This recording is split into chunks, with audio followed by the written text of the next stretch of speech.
Ou podcast, hey, podcast, ou podcast, hey, podcast, épisode 3, ou. Podcast.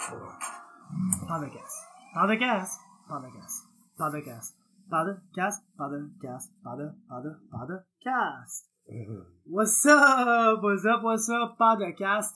Épisode 3, cette semaine, avec Adam Daishka.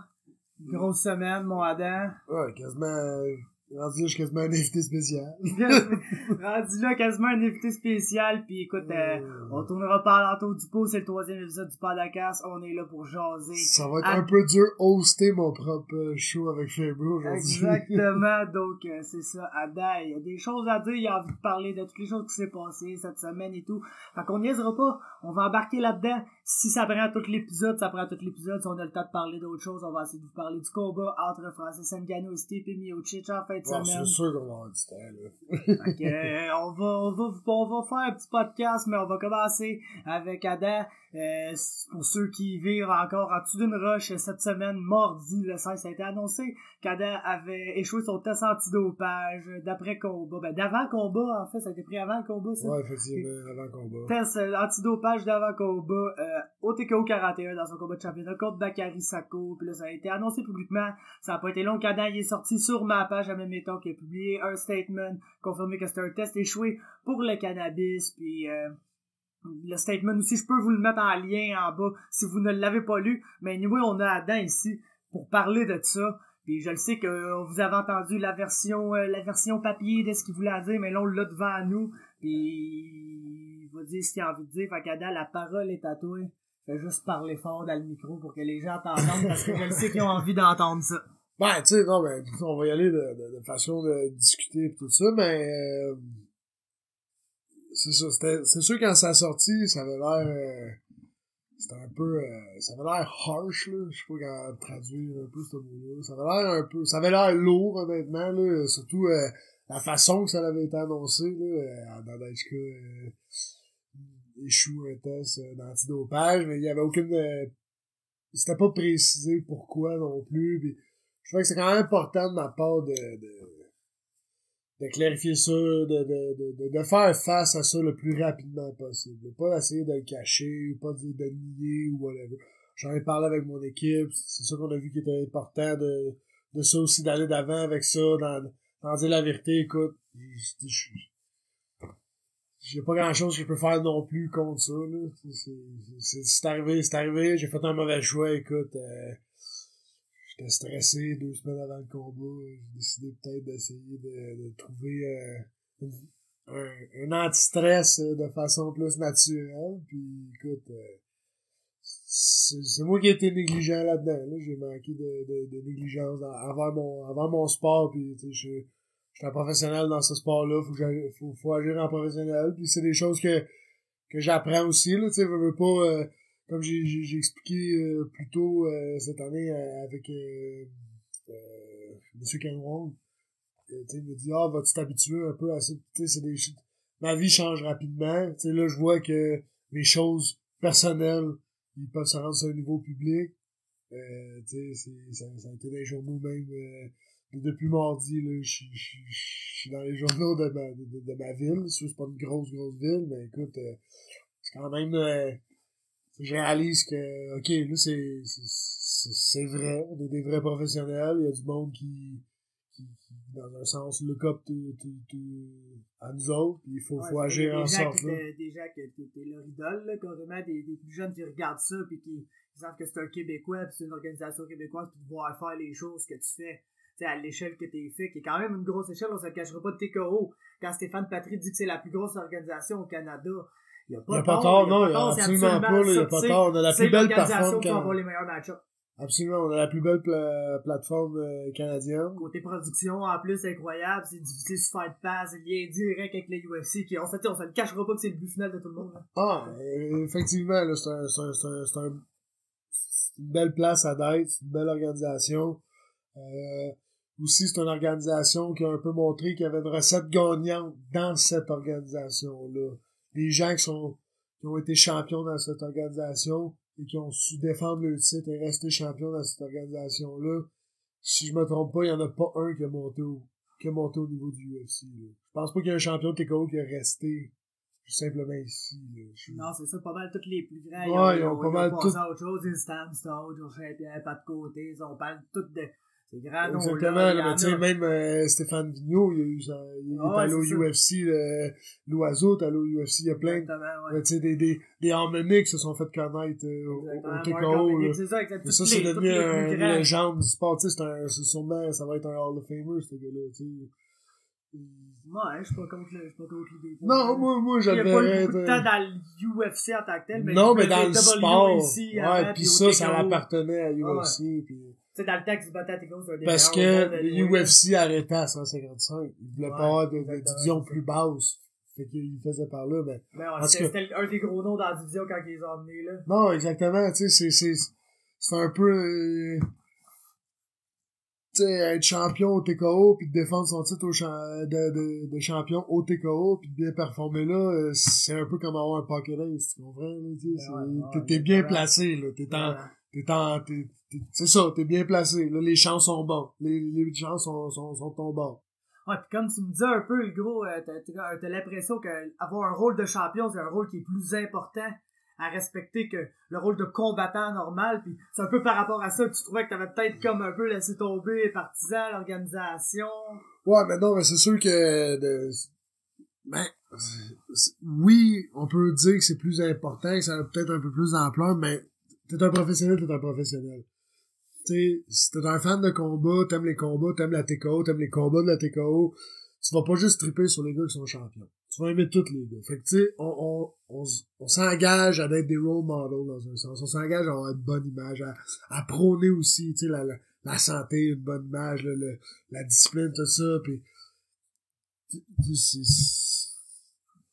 faut pas banaliser ce que j'ai fait, là. Honnêtement, là, faut vraiment pas rendre ça banal, pis pour vrai, je trouve que j'ai tellement fait une belle année, j'ai fait comme 5 combats en 13 mois, pis je veux tellement pas qu'une chose comme ça vienne tout effacer le travail que j'ai fait, pis que le monde s'en souvienne plus, tout ça, je vais espérer fort honnêtement, là, mais que je sois champion ou pas champion, c'est juste que champion, on est un petit peu plus vu, fait que c'est sûr que ça l'implique, c'est sûr que ça paraît pas bien, mais que tu sois un professionnel, que tu sois champion ou pas champion, faut agir de telle façon.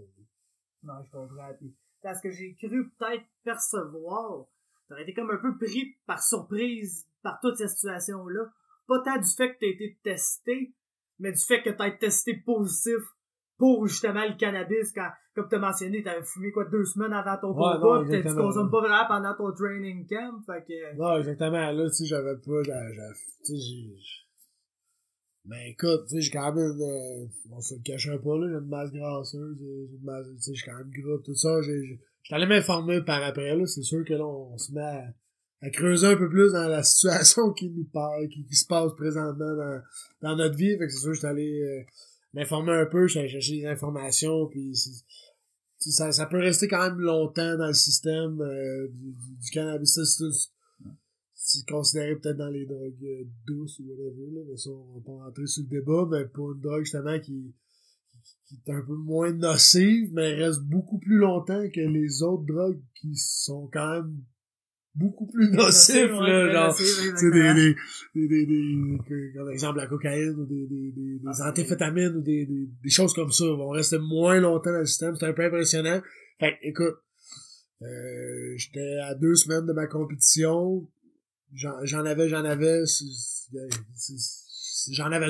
trop, écoute, c'est comme ça, puis c'est à moi vraiment d'être négligent fois 1000 pour qu'est-ce qui va être à venir là, avec ma carrière.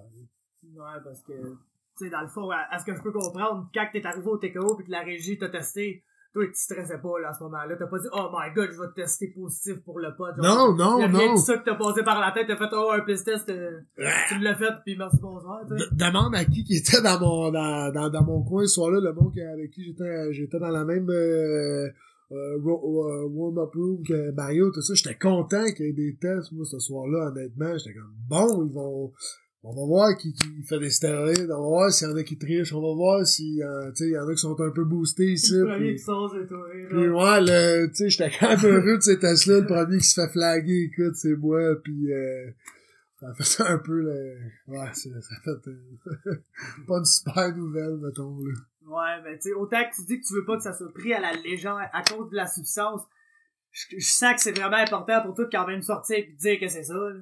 Oui, parce que c'était juste échouer un test antidopage, puis c'est sûr que ça va engager qu'il y a des gens qui vont croire que j'ai triché ou qui pensent peut-être que je prends des stéroïdes anabolisants ou whatever, mais tu sais, honnêtement, on m'a vu souvent dans la cage cette année, puis j'ai pas eu un dramatic physical change, là.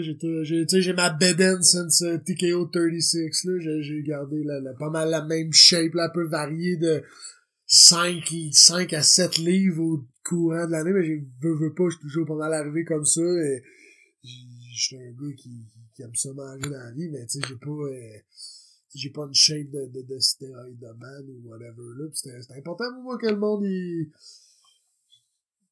honnêtement, je sais que j'ai fait de quoi de pas correct, je sais que j'ai fait de quoi que je pouvais pas, j'ai fait de quoi de wrong, mais j'ai vraiment aucun feeling en dedans de moi que j'ai triché. C'est important pour moi ce que j'ai fait est pas correct, mais je sais que j'ai pas triché. Ouais. Parce que, tu sais, d'un côté, je comprends un peu la réaction des gens à l'annonce de la nouvelle. Ouais, absolument. Quand ça a sorti, que, tu sais, c'est pour le pote, pis là, les gens, of course, ils étaient pas contents. Sur les commentaires, sur mon post, ça envoie des guerriers sur TKO, c'était pas mal tout le monde, hey, ça a pas d'allure. Pis, hey, le pote, ça s'en vient légal, tout, mais il faut que les gens aussi comprennent que il y a un paquet de suppléments qui est en vente libre chez Popeye. Que si t'es un combattant, t'as absolument pas le droit de prendre. Donc, c'est pas parce que le pot va devenir légal que la régie va le tolérer. Non, c'est ça, exactement. Là, faut qu'on... C'est deux choses qui sont... La vraie vie de la vie de combattant professionnel, c'est deux choses différentes. Il y a des affaires que t'as pas le droit de mettre dans ton corps si t'es un combattant pro. TRT, meilleur exemple, tu sais, vas-tu me dire que Dana White est pas sur le TRT? Matt Serra le dit publiquement, il est sur le TRT, il vit super bien en vieillissant, nanana. C'est de quoi ça? Joe Rogan. Exactement. si ça t'aide à ta condition physique en vieillissant, tout d'être sur le TRT, do it, mais c'est un combattant professionnel, tu peux absolument pas faire ces choses-là. Là. Non, exactement, c'est ça. Il y a plein de choses comme j'avais précisé dans ma lettre aussi, s'ils décident demain matin les combattants n'ont pas le droit de boire de café, mais je m'engage à ne pas boire de café. Là. C'est tout. Là. C'est pas ouais, mais on a le droit. Non, là, on n'a pas le droit. C'est deux choses qui sont complètement différentes. C'est deux choses qui sont mises à part. Puis c'est à moi de prendre responsabilité, de toujours faire sûr qu'est-ce qu'il y a dans mon corps. Pour vrai, c'est Patrick Côté qui a dit la meilleure quote, là. Patrick Côté, il a le taux, là. Tout moi, c'est un gars qui est media trained et tout, là. Mais la meilleure quote, c'est peu importe l'opinion sur ce test échoué, c'est le règlement, man. C'est ça le règlement. Puis que tu sois d'accord avec le règlement, que tu sois pas d'accord avec le règlement, c'est ça le règlement. Puis Dieu sait que dans la vie, il y en a un paquet des règlements avec lesquels on n'est pas d'accord en général dans toutes les sphères. Ça en est un malheureusement pour Adam. Puis ben écoute, c'est juste ça va être juste une épreuve de plus à surmonter dans ma vie, puis c'est pas la fin d'Adam d'HK. Non, c'est ça. Autant qu'il y a eu beaucoup de couverture médiatique par rapport à ça, je trouve que l'opinion des gens était quand même bonne, mais c'est une autre affaire que je voulais checker avec toi. Est-ce que t'as été surpris quand ça a sorti du niveau de couverture médiatique de tout ça? Parce que moi, j'ai des amis qui m'ont envoyé des sites sur des articles sur des sites en anglais, là, de MMA, là. De Drug Test Failure, MTKO, blablabla, genre, après que la nouvelle de Strania est sortie hier, mercredi le 17.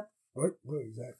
Donc, c'est ça, quand cette nouvelle-là est sortie, c'est des nouvelles qui ont vraiment quand même fait le tour, là, ça a été dit, dans tous les articles, c'était mentionné que toi, c'était pour le cannabis, quand même, mais c'est parce que tout est sorti pis tu l'as dit. Ouais. Aussi, une autre affaire que je voulais préciser, parce que c'est pas tout le monde qui semblait comprendre, que l'organisation TKO n'a absolument rien à voir là-dedans, de un, et de deux, l'organisation TKO ne peut pas révéler la substance. Non, c'est ça, ils ont pas fait un... C'est pas parce que c'était moi ou c'était un autre ou whatever, là. Il y a pas eu Strania aussi, il est sorti hier y a pas eu c'était pas traité différemment le dossier, là. Ils ont pas le droit de nommer la substance parce qu'il y a un processus illégal devant une audience pis tout qu'il faut qu'il se mène. Adam est libre de parler de ça si ça tente, lui, mais l'organisation TKO ne peut pas parler de la substance après le combat. Cependant, ce qui a été mentionné, c'est que quand que tout ça allait être réglé, TKO allait être en droit de révéler la substance, puis il allait probablement le faire aussi. Exact. Je suis venu devant avec ça pour régler ça le plus rapidement possible, pour qu'on puisse mettre ça en arrière de nous, qu'on puisse commencer fresh, puis travailler fort, puis revenir encore avec une grosse performance. Là. Ouais, l'affaire intéressante que tu as cru mentionner, que peut-être que les gens seraient intéressés de savoir ça, j'ai cru comprendre que toi et ton équipe, vous êtes vraiment pour parler actif avec la régie là, pour régler ça. Vraiment le plus rapidement possible, essayer d'éviter une audience officielle. Oh, puis... absolument. Là, on a set un rendez-vous pour mardi prochain. Là. J'essaie pas de... Je m'en vais pas me chercher un avocat. Non, écoute, j'ai fait de quoi de pas correct, je vais l'avouer, puis on va avancer avec ça, puis on va arranger ce qu'on peut arranger du mieux qu'on peut. C'est la seule... Moi, honnêtement, c'est la seule option que je vois aussi avec ça. J'ai pas le goût de niaiser avec ça. J'ai pas le goût de faire perdre le temps à personne avec ça. J'ai pas le goût de me cacher non plus, là. Écoute, je pense que dans mon cheminement au TKO cette année, je pense que vous avez fait la rencontre d'une bonne personne, puis c'est important pour moi de montrer que ça change pas, puis je vais faire face à ça le plus rapidement possible pour régler ça le plus rapidement possible. Ah, c'est bien bon, parce que toi, qu'est-ce que tu espères vraiment de tout ça, de cette rencontre-là? Je sais pas si c'est des affaires que t'as pas le droit de parler, des affaires que t'as le droit de parler. Qu'est-ce que tu espères de cette rencontre-là? Toi, dans le meilleur des mondes, là, tu rencontres la régie, tu sors de là avec quoi? Quel genre de verdict? Qu'est-ce que t'aimerais, là, dans le meilleur des mondes? Écoute, c'est ça, c'est une affaire que je suis pas trop sûr non plus si je peux vraiment t'en parler là, mais c'est sûr que si je pouvais être de retour dans la cage pour le mois pour le gala d'avril, c'est sûr que... avril, je pense. Si je me trompe pas, c'est le avril, ça serait assez poétique, Adam Daichka de retour dans 420 pour un combat poids lourd dans la cage du TKO 43. Ils ont tout le temps des petits noms, TKO 41 Champions. Ça pourrait être TKO 43 420 Blazed. Oh non. Featuring Adam Daichka pour le combattant pour le Jtaniaise avec ça, tu le sais. Non, c'est sûr. Mais faire des jokes avec ça, banaliser ça, mais t'es... Non, exactement. Pour vrai, j'aimerais ça. C'est sûr que je suis capable d'être de retour le plus rapidement possible. C'est sûr que c'est des choses qui vont faire plaisir. Je veux pas trop embarquer dans tout non plus. Il y a d'autres choses qui me fait vraiment mal dans cette situation-là, mais écoute, je vais garder ça plus pour tout ça, je vais garder ça plus à nous autres. Ok, fait que, en résumé à la Daichka, ben, tu veux essayer de revenir dans la cage de tournoi, on essayer de vraiment mettre ça en arrière de toi, et puis que ça soit vu comme une erreur de jeunesse, parce que peu importe ton âge, t'es un jeune combattant. On se le cachera pas, t'es un jeune combattant qui, comme, tu viens, la règle, si t'en savais pas, tu viens de l'apprendre direct là. Comme j'explique, ma vie a changé quand même rapidement, puis même moi, je me rends compte, je m'avais pas encore rendu compte à tel point, dans un sens, dans ma tête, je suis pas rendu, mais j'ai quand même un chemin de fait, puis je suis rendu peut-être plus loin que je pensais d'être, honnêtement, moi-même dans ma vie, et puis, quand je suis 4 jours d'affilée dans le journal chez nous, parce que demain aussi, je suis encore dans le journal, puis que mes choses se sont rendues sur même des sites en anglais pour du coverage en Ontario, des trucs comme ça, on voit que mes choses personnelles, mes problèmes deviennent publics, puis publics quand même beaucoup. Écoute, j'aime pas ça, mais dans une autre facette, parce qu'on essaie toujours de voir les bonnes affaires de toute situation, mais je me dis, ok, je suis rendu quand même là dans la vie. Je suis rendu où ce que, genre, mes choses personnelles se rendent aussi loin puis que le monde en parle autant. Je dois avoir quand même fait de quoi correct pour me rendre au point qu'on parle autant de quelque chose qui est pas correct. Puis, tout est dans la balle est dans mon camp, tout est entre mes mains à moi. C'est à moi de vous prouver que je vais revenir de ça. C'est à moi de vous montrer ma rédemption. C'est à moi de, si moi je fais rien de ça, mais vous allez pas vous impliquer, mais si moi je vous montre comment je vais travailler fort pour revenir de ça, mais là, j'espère juste que le monde va continuer à me supporter, puis parce que pour vrai, il y a un bon petit mouvement. Là, quand je fais un combat, je m'enligne sur la scène, ça crée un bon vibe dans la place toujours, puis j'espère vraiment, ma curiosité, c'est de rembarquer dans la cage, voir si je passe cette vibe-là. Honnêtement, je suis curieux de ça. C'est ça qui, je pense, c'est ça qui stresse le plus, C'est, vraiment. Là, absolument, c'est absolument. que les partisans aient été déçus, puis qu'ils te suivent plus autant, soient plus autant derrière toi. J'aime plaire aux fans de la TKO, j'aime plaire aux fans de MMA, puis c'est important pour moi que le monde, ils veulent encore voir mes combats, puis soient aussi intéressés de me voir combattre, là. Ouais. Tu sais, faut que tu te dises, tout dans la vie, tout le monde fait des gaffes. Toi, malheureusement, pour toi, t'es rendu à un stade de ta vie où c'est que tes gaffes vont plus être publiques que les autres. Mais tout le monde fait des gaffes. Check les plus grands athlètes. Il y a eu des scandales de consommation de cannabis avec Michael Phelps, qui est probablement le plus grand athlète médaillé de l'histoire des Jeux Olympiques, tu sais, entre vous et moi.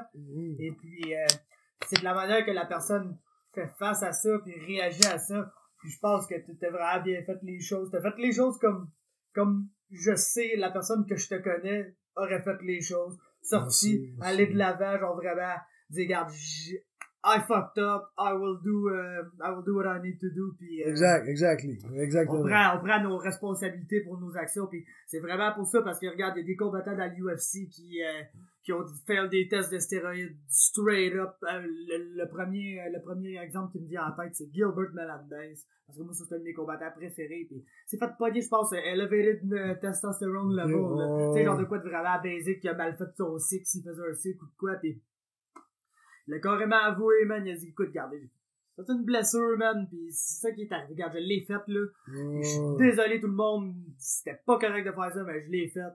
Puis aujourd'hui, tout le monde aime encore Gilbert Melendez. Puis d'un autre côté, t'as Anderson Silva, que ça fait 2 fois qu'il arrive, puis qui évite le sujet, puis qui va te dire n'importe quoi pour pas te dire qu'il l'a fait. Quand dans le fond, il a popé positif pour la même substance que quasiment tout le monde dans son gym ont déjà popé positif pour.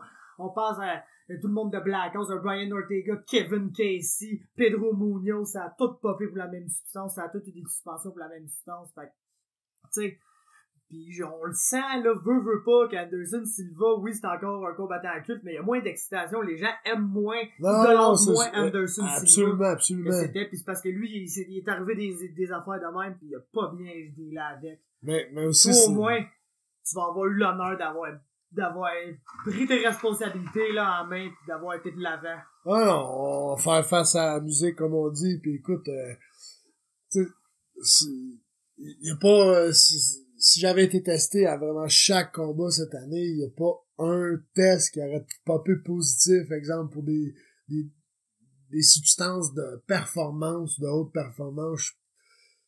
OK, j'ai fucked up, mais j'ai pas triché, pour vrai. Là. Je me suis pas rendu champion en trichant. Je me sens plus champion, mais je me sens pas comme si j'ai perdu non plus. Je me sens pas comme un perdant, je me sens pas comme un tricheur, mais je me sens plus comme le champion non plus de la TKO. C'est vraiment mélanger l'émotion dans tout ça, tu sais, je suis pas capable de regarder la ceinture, là, genre, tu sais, c'est weird, là, en ce moment, mais je me sens pas comme un perdant. Personne m'a battu. Ouais, je comprends. C'est sûr que dans la cage, les actions parlent, pis écoute, je pense que pas mal tout le monde s'entend pour dire que du pot, là, dans le PDK, ça te rend moins bon, là. C'est pas, tu vas pas fumer un joint pour aller performer dans une activité sportive, là. Non, effectivement, non, là, non. Non. Fait que c'est ça, donc c'est pas mal ça ton côté dans le fond. Toi, ce que tu veux, c'est vraiment tu veux avoir un combat le plus rapidement possible. Ouais, ta rédemption. Mettre ça derrière toi. On va venir avec une performance, là, fier à un gars qui était champion. D'une belle ma plus grosse performance que vous avez jamais vue. Là, c'est ça qu'il faut que je fasse. C'est le travail que j'ai besoin de vous donner. C'est l'envie que j'ai. C'est ce que je veux faire. C'est ce que je sens que j'ai besoin de faire aussi. Là. Vous allez voir, si par chance, je vais pouvoir performer en avril, vous allez voir la meilleure facette de moi. Parfait, ça, ben, moi, c'est juste entendre ça m'excite. Puis, je pense qu'on peut passer au prochain sujet. Non, absolument. C'est un sujet qui va être absolument le fun à parler, parce que moi, j'ai de la misère à me contenir pour ça, là. Je te comprends. Vraiment de la misère à me contenir pour ça. L'UFC 220, c'est en fin de semaine. Oh. Stipe Miocic. En parlant de ça, t'écoutes ça où? Moi, je pense que j'écoute ça chez mon boy Charlot, what up? Puis Charlot, man, ça fait longtemps qu'on a pas écouté un pay-per-view chez eux, pis c'est comme ça qu'on faisait avec notre petite gang. Moi, faut par exemple, je te le dis, c'est que ça va être spécial pour moi en fin de semaine, parce que j'ai un de mes meilleurs chums, que ça va être la première fois que je vais écouter l'UFC avec, puis on l'écoute parce que Francis Ngannou, c'est un Camerounais. Ok. Mon chum, c'est un Camerounais, puis il revient d'ailleurs du Cameroun, il est allé passer un mois là, dans le temps des fêtes, ça faisait 6 ans qu'il avait pas vu sa famille. Puis là, il vient de revenir, puis on va écouter son compatriote essayer de gagner le titre heavyweight. Un gars qui, ça j'en ai parlé dans mon preview, ça c'est un gars que je suis là depuis le début, qui est arrivé dans l'UFC, le premier combat que je l'ai vu. Justement, j'habitais avec Eric dans ce temps-là, puis j'ai dit tabarnouche, ben un Camerounais, faut qu'on check ça, pour on écouter le combat live, c'est contre Louis Henry, puis le premier round c'est fait takedown. Là, je sais pas, man, ça va bien aller, puis il avait l'air bon debout pareil. Deuxième round, pour une raison absolument miraculeuse, l'autre était plus capable de le takedown. C'est quelque chose qui marchait plus pas à tout. Puis il a landé un uppercut, mon gars, il était dévissé, dévissé. Devastating. Depuis ce temps-là, je suis plus grand fan de Francis Ngannou. Moi, mon preview, il est déjà sorti sur mon channel YouTube. Pour ça, j'ai parlé quand même assez longtemps de ce combat-là. Donc, c'est ta future division, ça, anyway, ça te cachera pas. Ouais. C'est un combat que tu dois avoir beaucoup d'intérêt. Fait que vas-y, je veux ton breakdown. Qu'est-ce qui se passe, Miocic, Ngannou? Alright. J'espère juste que je vais pouvoir l'écouter live. Honnêtement, c'est la fête à ma blonde, samedi. On fête ça. Fait que je sais pas si avec son père, on va être capable de se éclipser un peu, voir le combat, là. Mais, man, j'ai hâte. J'ai hâte parce que je sais pas. Peut-être qu'on va avoir, tu sais, un gars qui est aussi fort que Francis Ngannou, qui frappe aussi fort. Tu sais, à un moment donné, quand t'as pas juste le monde qui dit, tu frappes vraiment fort, non, t'as les stats qui vont avec, là. T'as genre, I broke everybody's record, là. Je frappe plus fort que tout le monde, pis j'ai le papier qui va avec.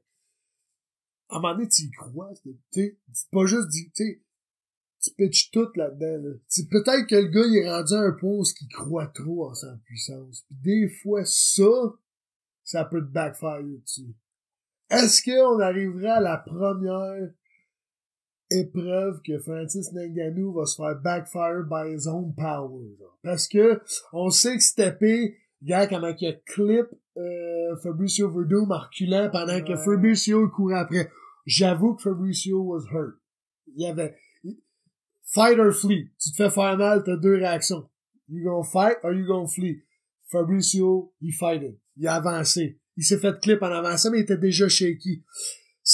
Est-ce qu'on va voir un Francis Ngannou qui a aucun respect pour son adversaire, qui va simplement comme, si je t'accroche, je te fais dormir, j'ai peur de rien, tu sais, go. Parce qu'on sait que cette épée, il y a une belle boxe, une belle technique. Il frappe vraiment moins fort que Ngannou, mais je crois qu'il y a plus de technique que Ngannou avec les mains, honnêtement, personnellement. Puis, on sait qu'il est capable de clip et d'être précis sur le backpedal. Moi, je pense que ça peut être quelque chose de dangereux pour Ngannou. Mais Ngannou, il y a le freak of nature factor, là. Ouais, mais c'est un gars patient. Quand tu le regardes, là, contre Overeem, oui, on a joué le clip du knockout et en loop, là. Oui, parce qu'Overeem s'est mis à courir après. Penses-tu qu'ils ont un 5 rounds à faire? Penses-tu que le game plan à stepper, c'est de sortir et courir après ce gars-là? Moi, j'ose imaginer que le game plan de Stipe, là, plus longtemps que ça va, mieux que c'est. La close de distance.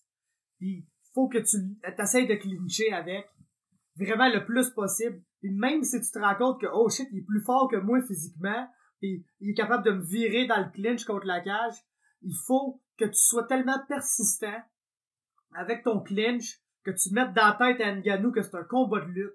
Puis s'il réussit à faire ça, il va le fatiguer puis il va le battre dans les later rounds. Oh non, c'est ça. C'est plus longtemps que ça va, ce combat-là. Ça, j'ai beaucoup de misère. Moi, l'affaire que je pense, je l'ai dit là, si tu me dis quel est le meilleur combattant, le meilleur combattant d'arts martiaux mix entre Stipe Miocic puis Francis Ngannou, il y a aucun doute pour moi que c'est Stipe Miocic. Il y a tellement un plus gros coffre à outils, il y a tellement plus de choses qu'il peut faire. Mais il sort sans négliger rien à Francis Ngannou et son équipe et tout, mais Stipe, ça fait plus longtemps qu'il est dans un des gros stables. Il est à bonne, il est mieux, c'est ça, le coffre à outils est plus gros, mais genre, man, Francis Ngannou is a freak of nature, pis y a rien qui bat il y a gros du naturel, tu sais, on apprend des techniques, mais il y a tellement de choses que j'ai faites en combat que c'est du naturel. Tu sais, ça sort juste parce que... Mais ouais, moi, je vais te faire une analogie, là, direct là. Michael Dufort, là, moi, je vais s'entraîner longtemps avec, on faisait des cours de jiu ensemble, je le connais super bien. Michael Dufort, c'est un gars, il est peut-être un peu plus grand que moi, il se promène à peut-être 185, 190, moi, je suis un gars qui, quand il va être plus en shape, va être à 170, mais lui tout, s'il est en fight camp, il se retrouve plus comme dans ce range-là, 115, 80. Fait que tu sais, on est des gars de size semblable. Moi, je suis vraiment le Stipe Miocic, dans le sens que, oui, Dufort, c'est plus longtemps qu'il fait du jiu que moi, mais Dufort, des fois, là, il fait une technique, il sait même pas qu'est-ce qu'il vient de faire, faut que j'y explique sa technique étape par étape pour qu'il dise « Ah ouais, c'est ça que j'ai fait » puis qu'il le refasse après. Parce que lui, c'est un natural, là. Ouais, c'est exact, un gars là. physique, powerful, flexible, tous les attributs naturels d'un bon athlète, là, un gars qui est athlétique naturellement. Mick Dufort, il y a ça. Puis ça fait que moi, là, j'ai beau arriver là, avec ma stratégie, puis essayer mais je suis pas capable de physiquement prendre Michael Dufort pis de le forcer à faire quelque chose. Ah, je sais, c'est un C'est pas quelque chose Spider-Monkey, que je suis capable de faire. C'est un peu cette incroyable. inquiétude-là que j'ai avec Stipe. Parce que, oui, Stipe, c'est pas un mauvais athlète, c'est pas un gars qui est non-athlétique, là, loin de là, c'est un gars qui est quand même explosif, même s'il a pas la shape toute musculaire, tout, c'est un gars qui est un bon athlète, comme toi, t'es surprenant, genre, athlétiquement, pour un gars, genre, de ce size-là, t'es quand même rapide, Merci. tout, Merci. tu bouges bien pour un heavyweight, t'es rapide, là, pis tout, t'as souvent, comme, le speed Ouais, edge mais sur tu sais, tes adversaires. j'ai tout le temps fait du sport, peut-être rappel, j'ai toujours aussi mis dans ma tête que la rapidité, c'était plus dangereux que tout. C'est aussi, ça, là, fait est-ce que Stipe va physiquement être capable de prendre Francis Ngannou pis de le coller contre la cage pis dire toi mon gros tu ne bouges pas. Ah, moi j'irais avec un autre game plan. Honnêtement, là, moi c'est un autre game plan. Qu'est-ce que tu veux faire parce que c'est un 5 rounds, ok? Tu peux pas échanger pis je le sais, mais c'est un 5 rounds pis les 2 premiers rounds là, faut quasiment pis là, ça va paraître mal là, mais faut que tu fasses ça plate pendant 2 rounds. Faut que le monde, quasiment après 2 rounds, ouais, mais faut que lui sente la pression à un moment donné de courir après ou quelque chose. Travaille, parce que Ngannou, c'est pas un gars qui chase. Là. Mais c'est ça.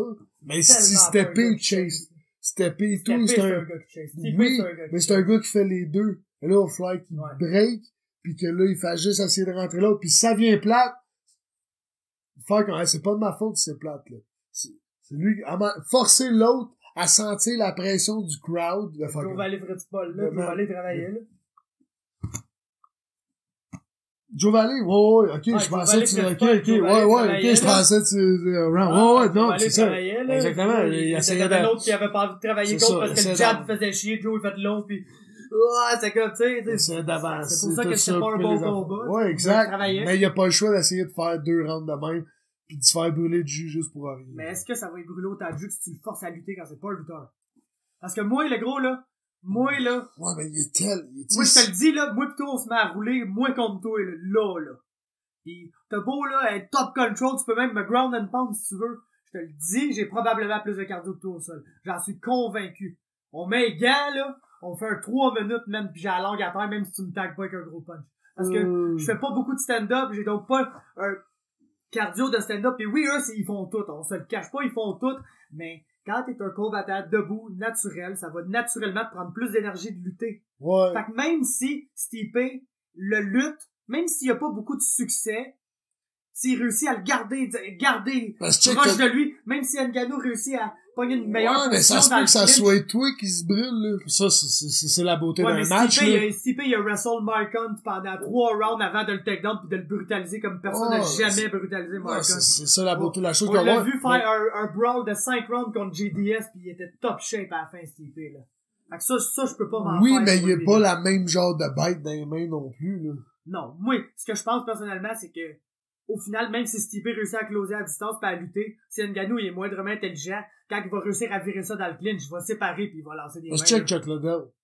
Chuck Liddell, il était pas bon pour ramener personne au sol, mais essaye de l'amener au sol. Ouais, c'est ça. Pis ça, il prenait pas beaucoup de jus, éviter de te faire ramener au sol. Mais d'un coup, que Francis Ngannou, c'est un ça, moi, je suis pas, pas très lutteur, mais essaye de m'amener sur le cul, Curtis Blades, man, qui est probablement, là, en termes de credentials, à heavyweight, un des lutteurs les plus credentials, il a pas amené Ngannou au sol. Il l'a pas amené au sol. Pis si ça étire pas de jus, à lui faire ça. Personne, juste te sprawler, c'est facile, un peu à la Chuck Liddell, mais super freaking size. Man.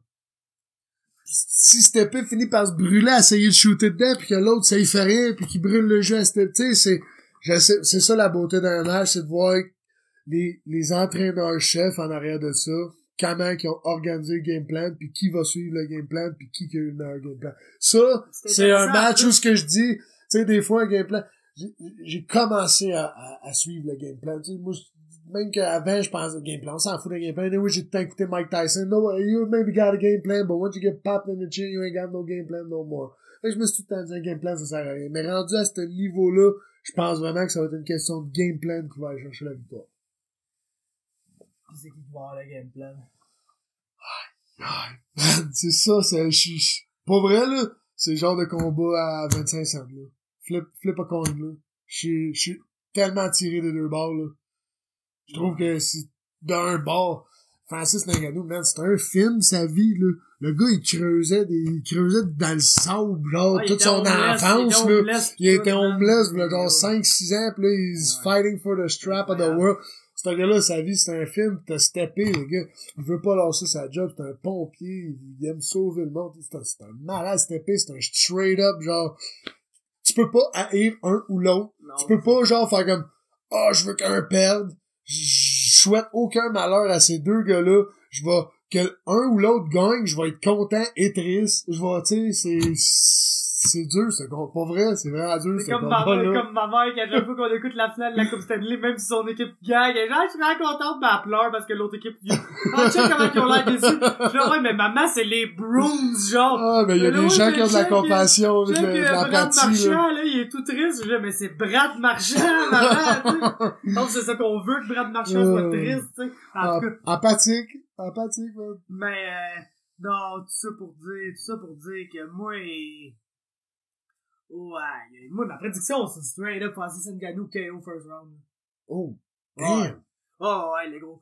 Pour la raison que, justement, ce que t'apportes, le game plan, je pense que Francis Ngannou nous a montré quand même être un combattant intelligent. C'est pas un cave, c'est pas un gars qui rush, c'est un gars qui fait des affaires. Je pense que même si Stipe réussira à l'amener dans le clinch, il va juste essayer de virer ça, séparer au PC pour avoir vraiment le plus de temps debout dans les 2 premiers rounds.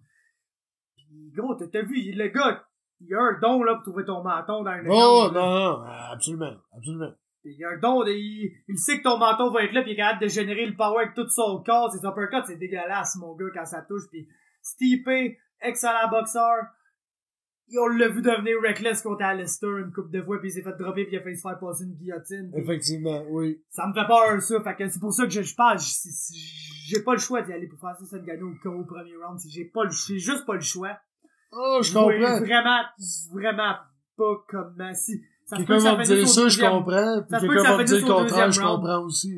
Ouais. Je pense que plus tard que ça va aller, mieux que ça va aller pour Stipe. Mais oui, Stipe, absolument. Stipe, man. Stipe, faut qu'il mette ça dans les championship rounds. S'il réussit à faire 25 minutes contre Ngannou sans se faire knocker, c'est un surhomme, man. Pis y a personne qui bat ça dans la division heavyweight. Ouais, mais d'ailleurs, tu sais, si tu fais pas le fou, genre, il y a beaucoup de monde qui vont, faut qu'ils attirent un peu ce combat-là, un peu comme, là, c'est parce que l'autre, c'était plus un lutteur, mais, tu sais, un peu comme Stephen Thompson, genre, tu sais, il allait pas, on sait que Stephen Thompson, c'est un malade, il sort des moves pis tout, mais il a pas tiré plein de risques non plus contre Woodley, là. À un moment donné, c'est juste de, ok, oui, c'est un show, mais là, ils se battent pour le championnat, pis là, tu te bats contre le gars que statistiquement, il y a pas personne qui frappe plus fort que lui. À un moment donné, tu mets ta vie en danger, là. lui, il faut qu'il pousse ça dans les championship rounds, puis il faut qu'il s'assure d'être ultra négligent, de juste pas se faire toucher au début. Fais-toi pas toucher quand la bête a toute son énergie.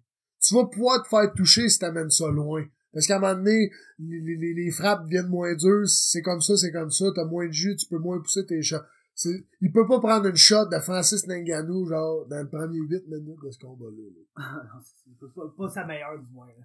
Ah, non. Même pas sa deuxième meilleure. Non. Pendant 10 minutes de ce combat-là, tu veux pas te faire toucher. Faut que tu rendes ça un peu un combat plate, mais rendu là, les vrais amateurs de sport pis les vrais amateurs de combat, ils vont tout comprendre, ils vont apprécier, ils vont tout comprendre, pis ils vont trouver ça hyper intéressant. C'est juste de pas se laisser avoir sous la pression d'un crowd de Budweiser qui est en train de genre, oh, we want some blood! Tu sais, une autre petite affaire que c'est une related news à ce combat-là, pis ça me fait un peu capoter qu'on c'est pas de quoi qui se fait parler beaucoup, parce que la story of this fight, c'est Francis Ngannou, c'est incroyable, il y a que lui dans toutes les publicités pis tout, mais si Stipe Miocic gagne, il va être le premier poids lourd de l'histoire à défendre son titre 3 fois de façon consécutive. Il y a personne qui a fait ça. Randy Couture a pas fait ça. Cain Velasquez a pas fait ça. André Arlovski, Tim Sylvia. Il y a personne qui a fait ça. Brock Lesnar a pas fait ça, le gros. J'espère, mais Brock Lesnar, le gros, c'est un... Il dira ce que tu veux. C'est un sale lutteur, là. Il aimait pas manger des coups de poing. C'est ça, c'est un sale lutteur, là, tu sais. C'est un sale lutteur, là. Je voudrais pas que Brock Lesnar, mais je vais signer un contract de boxe contre lui any day of the week. Ouais, c'est ça, le boxe. Oui, mais tu sais, si le gars, il peut boire de remettre double leg, t'es dans le pétré, là, c'est vraiment, il y a pas de trouble, là. Le gars, il coupe le 35 livres quasiment, faire le bout, là. Ça n'a pas de bon sens. Mais ouais, qu'est-ce que t'en penses de tout ça, Stipe, même, penses que c'est de quoi qui devrait être? Ça, c'est un combat heavyweight, le champion peut battre le record, il y a son adversaire le plus dangereux. Il me semble que ça devrait être ça, la storyline du combat, selon moi. Je comprends qu'Ngannou, t'as un personnage un peu quasiment mythique, là. Il est mis dans le storyline, là. Je sais pas si t'as vu le promo, là, avec, il se tapait dans le snow, là, dans la neige, avec le courir, tout ça. J'ai checké ça, mais on dirait que j'aimerais ça soit plus important. Ouais, non, ça, c'est sûr que ça, mais... Dans un Arrows que tout le monde peut avoir une interim belt, là, quand t'es champion, qui est en train de faire un bel accomplissement pour vrai, tu sais, tu le mentionnes, là. Ouais, non, ça, c'est vrai, c'est peut-être, un peu molding Q qu'il aurait pu avoir. J'avoue que des fois... C'est un petit point de bitchage, là, de ma part, mais tu sais, non, c'est vrai, parce que... On dirait que il le mentionne, mais dans la manière que la promo est faite, comme, on dirait quasiment que tu sais qui l'UFC espère va gagner, pis c'est pas leur champion. Mais des fois, ils ont un peu des partis pris, mais pour moi, des gros partis pris, là. Mais là, je trouve que des fois, c'est pas tant... Ouais, je veux pas commencer à... Ouais, gars, on parlait du co-main event à la place, parce que surtout, c'est un beau combat, c'est écœurant qu'on ait ça. Je te dirais que le reste de la carte est peut-être un peu faible, le gros, mais co-main event, c'est DC contre l'homme volcan, man. C'est celui qui a no time for that. Honnêtement, j'aime vraiment pas se payer 70$ pour écouter de quoi chez nous, là. Pis là, on dirait que cette carte-là, ça va me faire plaisir. De le mettre, le 70$, là, pour vrai. Je vais le faire, je le ferai pas contre Guerrier, mettons. Eux autres, on a un chum qui a une Roku, là. Il pogne littéralement toutes les channels. Roku, c'est quoi? Ouais, c'est quoi? Sinon, je pense que tu peux acheter ça sur comme Amazon ou quoi de même. S'il y a quelqu'un qui sait c'est quoi une Roku, dans les comments, informez-nous, ça serait cool. Mais, moi, je sais juste que ça, il plug ça dans ma TV, on met ça sur le Wi-Fi, il y a toutes les postes de tous les pays. Fait que dans le fond, tu peux écouter le pay-per-view en Angleterre. Parce qu'en Angleterre, il n'y a pas de pay-per-view, donc ça joue à TV gratuit. Puis anyway, il pourrait pas charger personne pour ça joue à 2-3 heures du matin. C'est Matt Hardy qui parle, là? Ben non, d'habitude c'est commentateur anglais, mais le dernier coup, malheureusement, on l'a pas trouvé. Là, je trouvais en portugais, fait qu'on l'écoutait en portugais. Mais pour une carte de même, ça me dérange pas de payer le pay-per-view. Ouais, non, exactement. Entendre, ça va être qui? Ça va être sûrement, je pense que c'est Rogan, Cruz pis Yannick, je sais pas. Le trio. Ouais, c'est ça, le seul three-man boot que j'ai apprécié. Exactement, qu'on parlait justement la semaine passée, c'est les seuls trois que t'es capable d'en dire. Non, tu vois, ça, c'est sûr que d'habitude, si on est capable de l'avoir sur la fly, on l'a, mais non, honnêtement, ça va être un Daniel... Un petit breakdown DC contre Vulcan pour... DC, simplement qu'une bête noire, pis elle s'appelle John Jones, pis tant qu'il se bat pas avec John Jones, ce gars-là va gagner. C'est un bon breakdown, ben... Mais je crois quand même qu'il peut battre Jones aussi. Ouais? Oui! Je crois qu'il est capable de le dernier combat. C'est sûr que Jones, à un moment donné, il a sorti un kick de voix de switch du gaucher.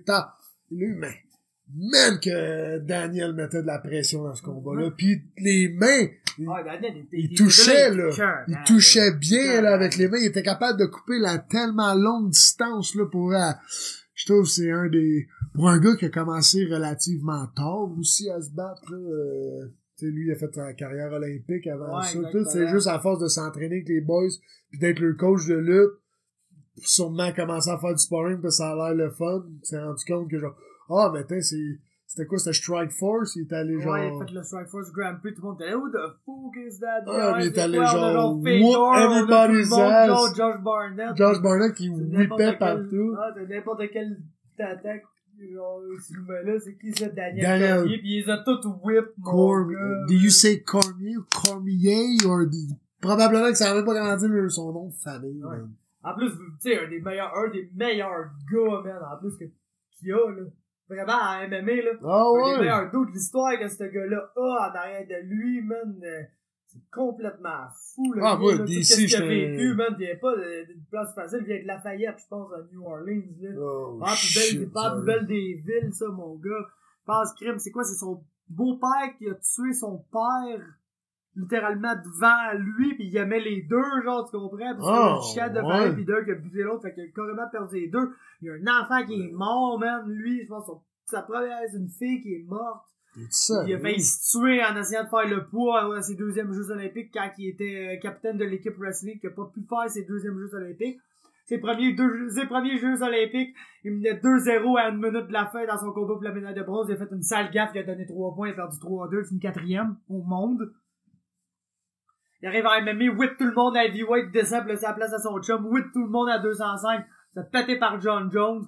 John Jones fuck up, reprend son titre, se refait whip par John Jones, par Cole, pour la première fois de sa vie. Il est encore là, man, pis il lâchera jamais Daniel Cormier. Ouais, c'est un exemple à... Tu sais, l'homme qu'il est, je l'aime tellement. Ah, moi aussi. Tellement, je trouve que depuis la deuxième chose qui est arrivée à John Jones, plus que jamais, je sens les gens derrière DC. Ben oui. C'est peut-être le fait qu'il fait beaucoup de commentaires, de commentary à ça aussi, mais DC, là, l'affaire, c'est pas une facette. Il est real. Ah ouais, vraiment, les gars. What you see is what you get with DC. Penser à moi, là, si t'es motivé, va se mettre à broyer de rester. Non, exactement. Là, ça dérange pas si t'es là. What you see is what you get with DC. Puis le monde, peut-être qu'il pensait pas honnêtement que c'est ça.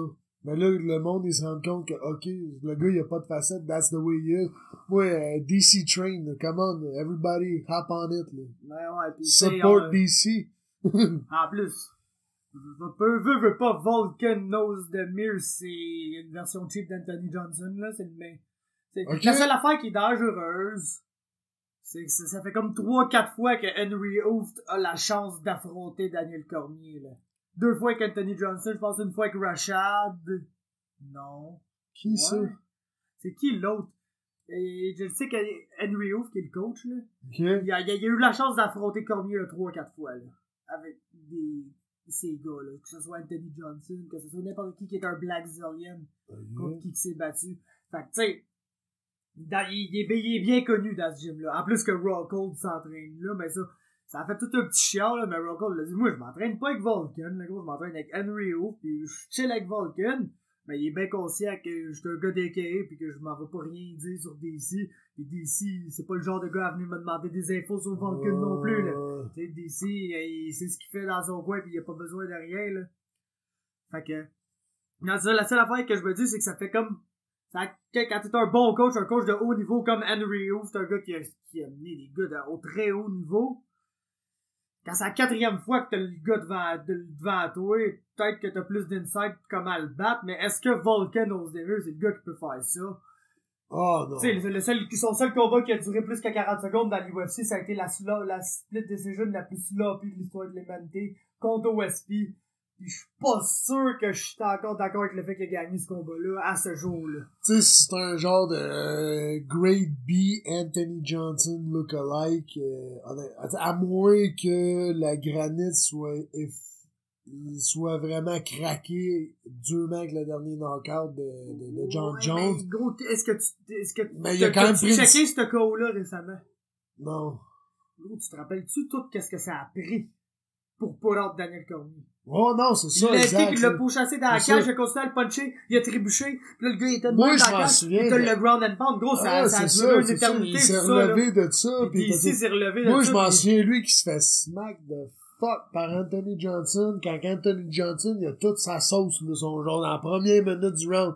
Il se fait smack, là, hop, il se relève, bing bang, back on his feet, like the Energizer Bunny, pis away on drive. C'est un malade, il y a du mort. Comme genre, jamais Il y a personne du n'a fait quit menton Anthony Johnson, incroyable, gars, là. pis du cœur incroyable. Ce gars-là, there's no quit, là. Fait que si le gars, c'est un genre de grade B Anthony Johnson, même s'il réussit à le smack avec une bonne shot, je pense pas. Tu peux pas dire que DC va être fini après une bonne grosse shot. Là. Okay, fait que ton breakdown, ça va vraiment être une domination de Daniel Cormier. Domination. Là. Genre, c'est une victoire par ground and pound. Ou par l'équipe rear Midget naked 2A choke joue contre la Bantam 2B. Ouais, c'est ça. Ça va être une victoire soumission au ground and pound au round 2-3, là, selon moi. Là. Ouais, ground and pound, man. De quoi que, il va le ground and pound, si l'autre, il donne son dos, il va le joker, là.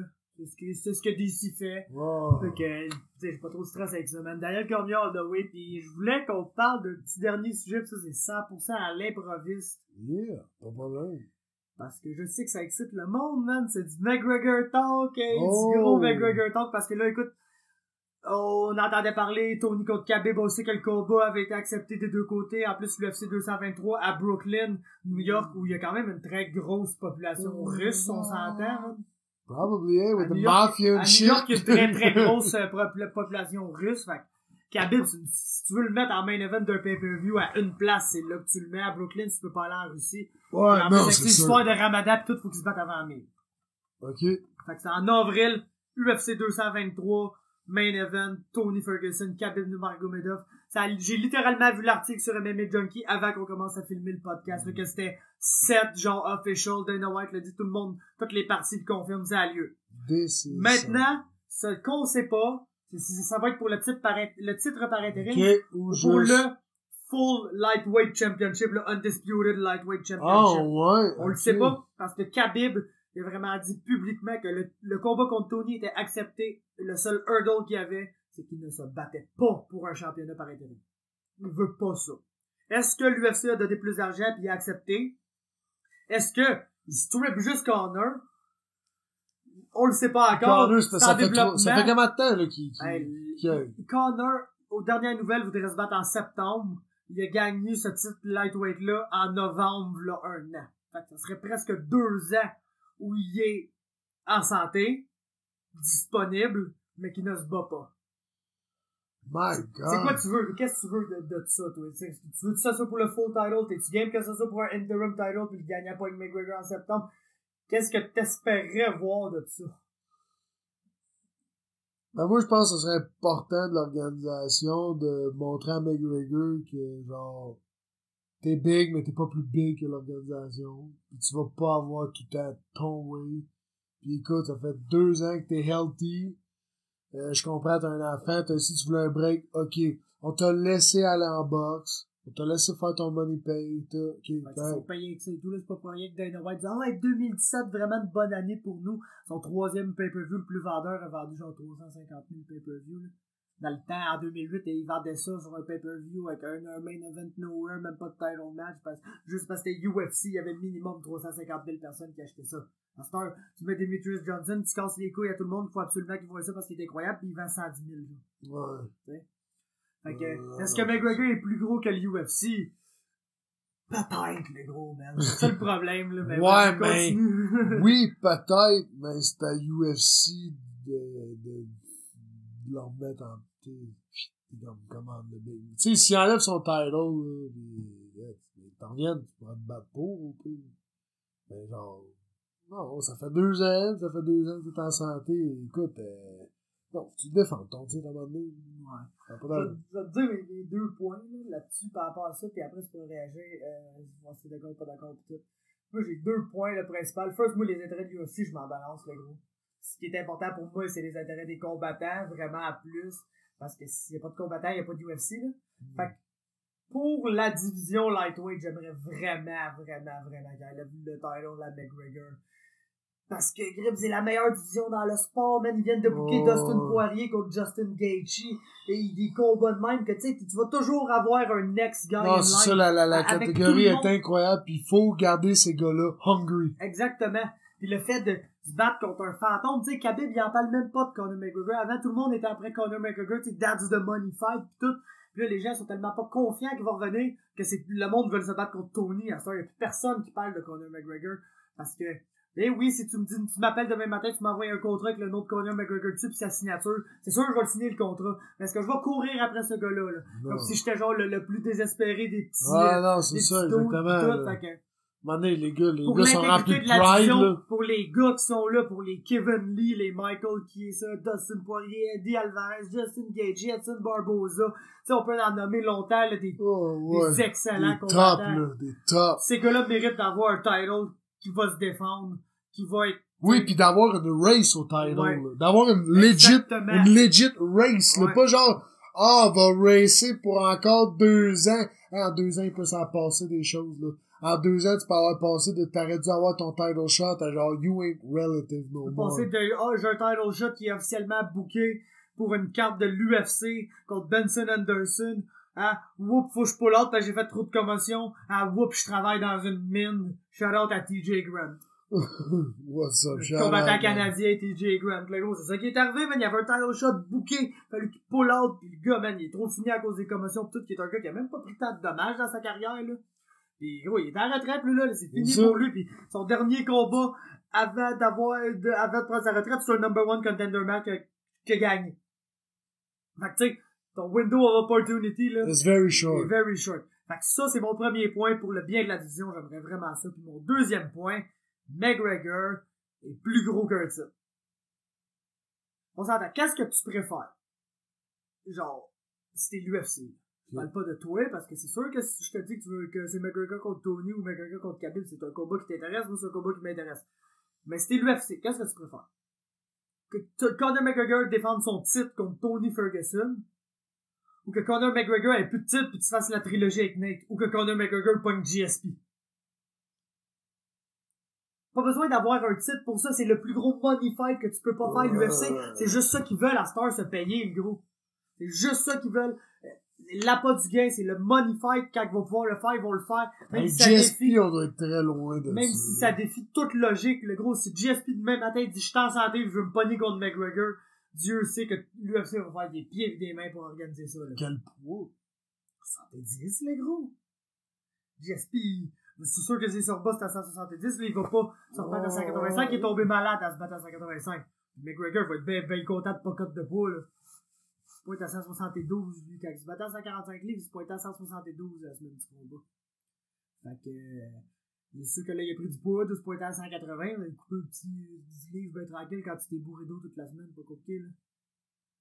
En tout cas. Tout ça pour dire.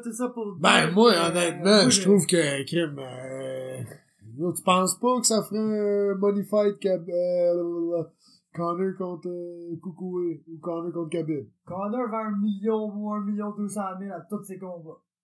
Facile. Contre Eddie, contre n'importe qui, contre Tony, contre Khabib, contre Diaz. C'est 1.5, 1.6, 1.7. C'est les 2 plus gros pay-per-view de l'histoire de l'UFC. Quand tu dis, oui, pour que... il y a un autre sujet, je veux pas... On peut qu'à se battre, un peu genre, aborder ça un peu de même. Le interim title qu'ils viennent de créer entre Romero et Rockhold parce que Bobby Knuckles s'est blessé, là. Quand la carte est en Australie, ça c'est juste parce que l'UFC, non, on peut pas genre pas avoir de title match en headlining de pay-per-view quand tes 2 plus gros pay-per-view de l'histoire sont 2 non-title match, c'est McGregor Diaz ou McGregor Diaz 2. C'est ça tes 2 plus gros pay-per-view. Puis oui, avec le UFC 100, oui, les reports, c'est qu'il a vendu 1 600 000 quelques pay-per-view, mais selon du monde qui check vraiment plus les numbers, tout, il dirait que c'est plus peut-être 1 300 000, 1 400 000. Fait que ça fait que les 2 pay-per-view Diaz et McGregor seraient les 2 pay-per-view les plus vendus de l'histoire de l'UFC. C'est ça que c'est le plus vendu dans l'histoire. Wow. Les 2e plus gros combats de l'histoire de la boxe en termes de pay-per-view, c'est McGregor-Mayweather. Il n'y a pas de vrai belt, là. C'est un interesting fight. Exactement. Ben, à cause des 2 gars, leur personnalité, les affaires qui se sont dites, pis tout, ben, tu sais, GSP contre McGregor, là, ça va vendre gangbuster, ça serait probablement le plus grand pay-per-view de l'histoire de l'UFC. Parce que GSP est capable de vendre quasiment 1 million à lui tout seul. Oui, Bisping, c'est un bon nom pour accompagner. C'est un excellent B-side, là. Tu trouverais quasiment pas de meilleur B-side à ton combat que Michael Bisping si c'est pas un frère Diaz. Oh.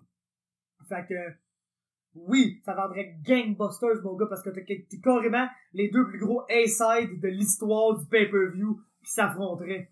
Que George devient le B-side, mais un B-side qui peut t'amener 1 million de pay-per-view, pis Conor qui en a 1.5 à lui tout seul. C'est sûr que c'est un diagramme de Venn, là, il y a une région dans le milieu que les ventes des deux se rejoignent. Mais tout ce qui est à l'extérieur va acheter pareil. Fait que ça peut topper le 2 millions, ça, là.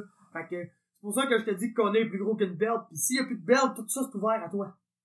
S'il y a une belt, tu vas-tu booker McGregor contre GSP pour le championnat lightweight de l'UFC? Ouais, tu vas-tu booker Nate Diaz pour un title match quand il a gagné, je pense, un combat à ses 2-3 derniers combats? Ta question, là, c'est est-ce que Conor McGregor est plus gros que la belt à 155 livres? Ou la belt UFC tout court? Parce que si oui, tu enlèves ça, tu laisses des gars comme Tony, des gars comme Khabib se battre avec des salaires de champion pour des titres, pis tu utilises Conor pour les money fights qui vont vraiment te payer, pis que si tu juges qu'il est plus gros que ça, c'est ça que tu veux, là. Tu veux le payer avec des money fights. Tu veux plus qu'il se batte pour le titre contre des gars qui vont jouer un peu moins de pay-per-view. Si tu m'avais simplement posé la question sans aucune explication, je t'aurais dit jamais. Il y a pas personne qui est plus gros que le belt. Il y a pas personne qui est plus hard parce que le belt had so many champions. Tu comprends? Ça allait de champion en champion. Mais là, c'est ça. C'est que là, tu me fais comprendre que il y a un plus gros rôle, il y a un rôle plus payant que d'être le champion. Fait que, c'est dit, oui, ok, donne l'opportunité à d'autres gars d'avoir un salaire de champion. Donne l'opportunité aux autres gars de voir que, genre, ils mettent leurs efforts pour quelque chose qui peut arriver dans l'immédiat. Ouais, pas dans 2 ans. Ça va repermettre l'autre, aussi, ça va y tenter de revenir. Ça va repermettre à la ceinture de devenir ça. Exactement. La plus grosse affaire de la division, parce que tous les gars là-dedans vont se battre pour ça, pis Conor McGregor, il est juste comme, il est plus vraiment un gars dans une division, c'est juste un gars de money fight, comme Nate Diaz va être un gars de money fight, comme ton GSP va être un gars de money fight. T'expliques ça à Conor McGregor, c'est sûr. I'm the champ. I'm bigger than the sport. I'm bigger than this. But everybody's gonna wait for me when I fight. That's it. That's all. I make the money. I make the money. I make the money. I will fight These when I fools will wait for me, okay? These fools are gonna wait till I decide to fight. Ah non, c'est... Mais, calvaire, expliquer de la façon que tu l'expliques, là, ça fait tellement de sens. Ça fait tellement du sens, le gros, que ça arrivera pas. Ah non, exactement. Les choses qui font plein de sens comme ça dans la vie n'arrivent pas. Fait que ça arrivera pas. Donc, toute ta prédiction, c'est quoi? Interim belt? Parce que Khabib, il a réussi, dans le fond. Khabib a-t-il réussi à convaincre l'UFC de strip Conor? Écoute, je suis pas sûr que ça va arriver, mais ça sera tout en leur honneur, pis ces deux gars-là, Koukoué et The Eagle, le méritent plus que n'importe qui dans la division en ce moment. Si on parle de en ce moment, il y a pas 2 gars qui méritent plus de se battre pour cette ceinture-là que ces 2 gars-là. Mais ouais, pis tu sais, je sais pas c'est quoi ta définition à toi de pound for pound. Tout le monde interprète ça un peu différemment. Mais vas-tu me dire que ces 2 gars-là, ok, qui soient avec les mêmes attributs dans n'importe quelle catégorie de poids, sont aisément les meilleurs combattants de leur division à tous les poids. À tous les poids. Qui peut donner du trouble à un Tony Ferguson en ce moment s'il est le même poids que lui? Donc, John Jones, genre? Demetrius Johnson, genre? Ah, c'est des gars de même. Ou, ma boy, Khabib. Ouais, Khabib, Khabib, Tony, c'est... Imagine un Khabib poids lourd. Ouais, le rythme qu'il a. C'est ça, legit poids lourd, le genre un 6'4", 2 friggin' 60, là, avec une bonne shape, tout. Tu sais, à la shape à Khabib, mais vraiment, 6'4", 2, 60. Ça serait-tu genre pas le fun de la vie? Ça, tu peux mettre ça contre Francis Ngannou. C'est bien sûr, ça pourrait faire absolument un duel incroyable. Khabib Nurmagomedov, heavyweight, contre Francis Ngannou, UFC 301, coming soon. Je pense qu'on peut conclure le podcast là-dessus cette semaine. On a fait encore une bonne heure bien pleine et puis on était super contents de vous avoir avec nous. Un gros merci à Adam d'avoir handlé ça publiquement, l'histoire du dope test et tout. C'est vraiment le fun qu'on a eu la chance de t'écouter. Les gens vont sûrement bien être contents d'entendre de ta voix dire les affaires que t'as dit aujourd'hui. Donc, on l'espère. Un gros merci pour ça. Puis, c'est la première fois qu'on a fait un MMA podcast. En plus, on n'a pas parlé de rien d'autre que du MMA. Ouais, c'est vrai, c'est la première fois. C'était pas le but du podcast, surtout initialement, mais écoute, il y avait des sujets à parler, Ouais, cette semaine, il fallait absolument qu'on couvre au moins 2 sujets, le dope test d'Adam puis le combat d'Adgano. On avait absolument pas le choix. La semaine prochaine, on va arriver de quoi totalement, écoute, plus relax et plus, moins sérieux, puis je pense que tu voulais moi, j'avais une idée. D'écoute, là, de quelque chose. J'avais une idée, je sais pas si je vais en parler tout de suite, ça va peut-être être une surprise pour la semaine prochaine. Sûrement, on écoute, ça va être le fun, ça va amener un autre genre de flair. Moi, ça pourrait peut-être un petit changement dans le podcast, faire un segment différent. Donc, je regarde ça pour la semaine prochaine, c'est de quoi qui m'intéresse. Donc, stay tuned pour ça. Pour ce qui a dit de cette semaine, les choses que j'ai à vous demander, c'est de laisser un like sur la vidéo. Si vous écoutez sur YouTube, un commentaire en bas, vraiment super important parce que c'est là que vous allez pouvoir nous poser des questions. Peu importe c'est quoi, on va répondre des suggestions d'affaires à faire, des segments qu'on pourrait faire qui pourraient vous intéresser, que ça soit n'importe quoi, que ça soit sur un fait divers, sur de la musique que vous voulez qu'on écoute, que ça soit des opinions sur peu importe ce qui a rapport avec le MMA. N'importe quelle suggestion que vous voulez nous faire dans les sections commentaires sur YouTube, c'est vraiment la meilleure place que vous allez pouvoir faire ça. Ensuite, le podcast, il est sur Instagram, @lepodcast, sur Twitter, @lepodcast. Moi, je suis sur Facebook, MMA Talk, où je couvre toute l'actualité, UFC, TKO, tout le long de la semaine. Allez voir cette page-là. Adam Daishka Kung Fu Panda sur Facebook, la page à suivre pour toutes les actualités concernant Adam, ce qu'on a une dans sa carrière, des photos de training, je sais que des retours à l'entraînement plein temps en plus, fait que back to work. Fait que c'est là-dessus que vous allez pouvoir voir ça. On était super contents de vous avoir avec nous cette semaine pour le podcast. Et puis, nous allons maintenant sacrer notre casse. Alright. Podcast, ouh! Podcast, hey, on sac notre camp. Épisode 3. Notre bague, ouh! Reste. Ciao tout le monde.